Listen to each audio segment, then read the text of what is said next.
Good morning. आज मैं आपके साथ डिस्कस करूंगा the Indian constitution part two का टॉपिक है formation of the Indian constitution. मैंने पार्ट वन में आपको बताया है किस प्रकार से इंडियन या व्हाट इज कॉन्स्टिट्यूशन क्या है और यह क्यों आवश्यक है, मैंने विस्तार से आपके साथ डिस्कस किया है। आज मैं आपको बताऊंगा कि इंडियन कॉन्स्टिट्यूशन का निर्माण कैसे हुआ। या आपने कभी सोचा है कि कॉन्स्टिट्यूशन को बनाता कौन है और किन्होंने उससे चुना, उस मेंबर्स जिन्होंने बनाया है उनको चुना किसने है और फिर किसने ऑथराइज किया और किसने नियम बनाए कि ये लोग चुने जाएंगे, ऐसे चुने जाएंगे, उसके नियम किसने बनाए। आप जैसा कि जानते हैं कि भारत बहुत दिनों से, बहुत सालों से अंग्रेजों का अधीन रहा है। जैसे जैसे भारतीयों में अवेयरनेस इस विदेशी सत्ता के खिलाफ आती चली गई, उन्होंने अपनी स्वतंत्रता की मांग धीरे धीरे रखना शुरू किया या अपने कुछ अधिकार को मांगना शुरू किया। इसी के साथ कॉन्स्टिट्यूशन की मांगे भी होने शुरू हुई इनडायरेक्टली। जैसे बाल गंगाधर तिलक ने सब प्रथम में बात को रखा कि कॉन्स्टिट्यूशन चाहिए, स्वराज के थ्रू चाहिए, यानी स्वराज चाहिए था, यानी कॉन्स्टिट्यूशन चाहिए था। बाद में 1922 में महात्मा गांधी ने स्पष्ट और क्लियरली रखा, इस बात को रखा कि इंडियन कॉन्स्टिट्यूशन को भारतीय ही बनाएंगे। बाद में एम.एन. राय ने और भी स्पष्ट रूप से और औपचारिक रूप से इंडियन कॉन्स्टिट्यूएंट असेंबली की बातें रखी, जिसे बाद में डॉक्टर पंडित जवाहरलाल नेहरू ने 1936, 1937 और 1938 में इस बात को आगे रखा। अब अंग्रेज भी इस बात को समझ चुके थे कि भारत में अगर रहना है तो भारतीयों की बातों को स्वीकार करना पड़ेगा। इसी क्रम में अंग्रेजों की भी आवश्यकताएं थी भारतीयों के सहयोग की। 1940 में अगस्त प्रस्ताव के थ्रू, साथ ही साथ 1942 में क्रिप्स प्रपोजल्स के थ्रू उन्होंने भारतीयों के कॉन्स्टिट्यूशन निर्माण की बातों को आगे रखी। लेकिन इंडियन लीडर्स इससे सहमत नहीं थे। उन्होंने क्रिप्स मिशन और अगस्त प्रपोजल्स को उन्होंने उससे अस्वीकार कर दिया। परंतु अब भारतीयों के इंडियंस का प्रेशर अंग्रेजों पर बढ़ते ही चले जा रहा था। तो वैसे कंडीशंस में ब्रिटिश गवर्नमेंट एक बहुत ही महत्वपूर्ण घोषणा करती है कैबिनेट मिशन प्लान को लेकर। वो कहती है कैबिनेट मिशन प्लान इंडियंस की चिर प्रतीक्षित मांग यानी एक कॉन्स्टिट्यूएंट असेंबली की मांग को पूरा करने के लिए कदम उठाएगी और उसके नियम कानून उसके बनाएगी। और इस कैबिनेट मिशन प्लान में 3 मेंबर्स शामिल थे, Stafford Cripps, AB Alexander, Patrick Lawrence. Patrick Lawrence को कैबिनेट मिशन प्लान का अध्यक्ष बनाया गया और कैबिनेट मिशन ने इंडियन लीडर से जो बातें की और उन बातों के आधार पर अपने प्लान्स को सामने रखा, कुछ वेरीफाई किया गया, उसमें प्लान को रखा और इस प्लान के अंतर्गत तय किया गया कि इंडियन कॉन्स्टिट्यूएंट असेंबली का चुनाव होगा और उसमें 389 मेंबर्स होंगे। कितने होंगे मेंबर्स? 389 मेंबर्स होंगे। और इस 389 मेंबर्स यानी कॉन्स्टिट्यूएंट असेंबली के लिए जो चुने जाएंगे वो 3 पार्ट से चुने जाएंगे। किन किन भागों से? British Indian states, princely states और चीफ कमिश्नरी प्रोविंसेस। अब प्रश्न उठता है या आपको लगता होगा कि सर ब्रिटिश इंडियन स्टेट्स क्या हैं या प्रिंसली स्टेट्स क्या हैं या चीफ कमिश्नर प्रोविंसेस क्या हैं। 1857 के बाद जब भारत में विद्रोह हुआ, एक क्रांति हुई और इस क्रांति के बाद जो अंग्रेजों के अधिकार में जो क्षेत्र थे उसे कहा गया British states, British Indian states कहा गया।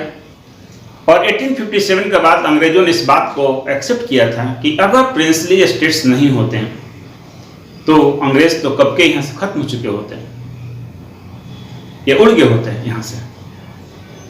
तो उन्होंने इस बात को समझा कि जिन क्षेत्रों में ब्रिटिश का विस्तार है या अधिकार है वह उनको स्टेट्स के रूप में तब्दील कर दिया गया और जो प्रिंसली स्टेट्स कायम रहे उनको कायम रहने दिया गया, उनको अपने काम करने दिए गए, हालांकि वो भी ब्रिटिश क्राउन के ही अधीन थे। कुछ वैसे एरियाज जैसे दिल्ली, पूर्व बलूचिस्तान की कुछ एरियाज थे जिनको चीफ कमिश्नरी क्षेत्र में रखा गया। तो आपने समझा कि इन 3 क्षेत्रों को मिलाकर इंडियन कॉन्स्टिट्यूएंट असेंबली का निर्माण होना था, जिसके टोटल मेंबर्स की संख्या 389 थी।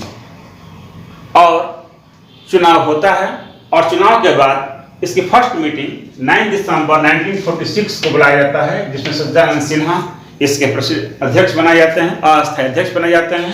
फिर सेकेंड मीटिंग होती है 12 दिसंबर 1946 को और डॉक्टर राजेंद्र प्रसाद को अस्थायी अध्यक्ष यानी परमानेंट अध्यक्ष चुन लिया जाता है। इसके बाद थर्ड मीटिंग में जवाहरलाल नेहरू इंट्रोड्यूस करते हैं ऑब्जेक्टिव रेजोल्यूशन।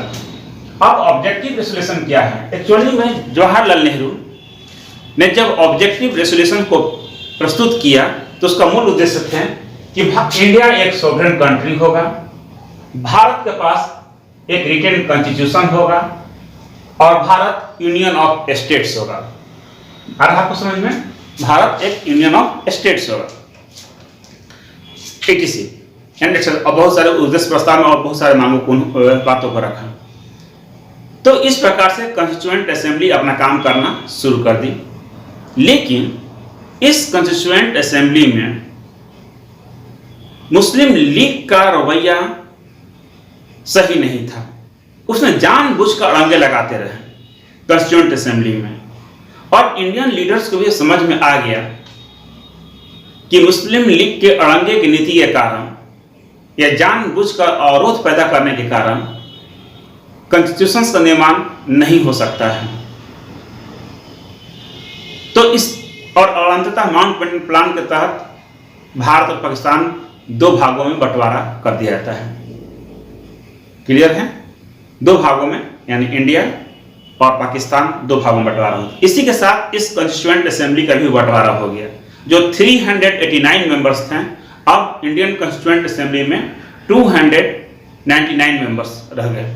जैसा कि मैंने बताया है 299 मेंबर्स रह गए, जिन्होंने अपना काम जून 1947 से लेकर जनवरी 1950 तक किया, जिसमें 229 मेंबर्स ब्रिटिश इंडियन स्टेट से थे और 70 मेंबर्स जो थे वह प्रिंसली स्टेट से थे। 299। तो इस प्रकार से अब काम फिर से शुरू हुई। एक ड्राफ्टिंग कमेटी का निर्माण किया गया और ड्राफ्टिंग कमेटी के अध्यक्ष डॉक्टर भीमराव अंबेडकर को बनाया गया। इसमें 7 मेंबर्स थे, इंक्लूडिंग डॉक्टर भीमराव अंबेडकर को मिलाकर। ड्राफ्टिंग कमेटी का काम था कि संविधान में क्या बनेंगे, क्या होगा, कैसे किया जाएगा, इस सारा चीज का निर्माण जो है ड्राफ्टिंग कमेटी पर छोड़ दिया गया। ड्राफ्टिंग कमेटी ने उसका ड्राफ्ट को तैयार किया और कॉन्स्टिट्यूएंट असेंबली ने कॉन्स्टिट्यूशन को निर्माण के लिए अनेक कमिटीज का गठन किया। 22 कमिटीज का गठन किया गया और हर कमिटीज को अलग अलग सेक्शंस को दिया गया कि कॉन्स्टिट्यूशन का कौन सा भाग कौन सी कमिटी बनाएगी, इसके लिए बनाया गया। साथ ही साथ इस कॉन्स्टिट्यूएंट असेंबली के मेंबर्स को अनेक विश्व में उस समय उपलब्ध अनेक संविधानों को, कॉन्स्टिट्यूशन को भी उपलब्ध कराया गया, प्रतियां उपलब्ध कराए गए, ताकि वो उसका स्टडी कर सकें और इंडियन सिस्टम के अनुसार यानी भारत के परिवेश के अनुसार अगर जो संभव लगता है उसे उसको ले लिया जाए, उसे एक गाइडलाइन के रूप में रखा जाए। तो उस समय यूएसए, जर्मनी, यूएसएसआर आदि अनेक, आयरलैंड, इंग्लैंड की बहुत सारी थी। और खुद भारत में भी जो ब्रिटिश के द्वारा जो इतने दिनों से जो चार्टर एक्ट के थ्रू या इंडियन एक्ट्स के थ्रू जो कानून बनाए गए थे, उन सारी चीज़ों को भी रखा गया। भारत के इंडियन कॉन्स्टिट्यूशन जो सबसे ज़्यादा किसी का प्रभाव है, तो 1935 का इंडियन एक्ट का काफ़ी ज़्यादा प्रभाव है। तो इस प्रकार से कॉन्स्टिट्यूशन का निर्माण होता है और जब कॉन्स्टिट्यूशन का निर्माण होता है तो इससे पहले पढ़कर सुनाया जाता है। 3 बार इसका जो है वो पढ़कर कॉन्स्टिट्यूएंट असेंबली में सुनाया जाता है। तो इस प्रकार से इंडियन कॉन्स्टिट्यूएंट असेंबली के द्वारा इंडियन कॉन्स्टिट्यूशन का निर्माण हुआ, जिसे अंतिम रूप से 26 जनवरी 1950 को इसे अपना लिया गया, स्वीकार कर लिया गया। Okay, thank you.